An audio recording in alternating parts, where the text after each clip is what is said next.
Now, what could be aging you so fast? Maybe it's too much sitting. Duh, didn't think of that one on my own. Or it's an unhealthy diet. That could really do it. Or maybe it's anger, stress, depression, anxiety, just not able to really communicate correctly. Or maybe it's a little bit of loneliness. That could do it. Or too much alcohol and cigarettes. That's very bad for you.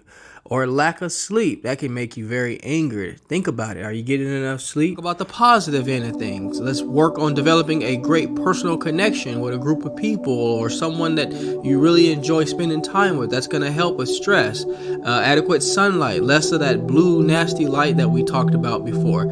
Again, stress and anxiety management, making sure that we're really monitoring ourselves, and if we need further treatment or help, we need to contact the right provider for that.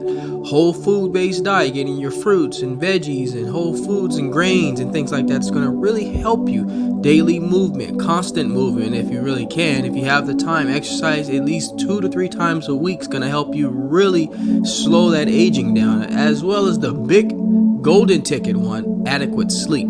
Adequate sleep is very, very looked upon. We think that we need or we can function off 3 to 4 hours of sleep, and we need simply more than that because of the output we put in our day. You do those things and I guarantee you will get great results. I ask you all to subscribe to my channel so you can get the latest, greatest health and wellness videos, motivation, yoga, and meditation. But before I let you go, I'd like to leave you with one thing. Being well is feeling well. Feeling well is doing well is living well. Take care, everybody.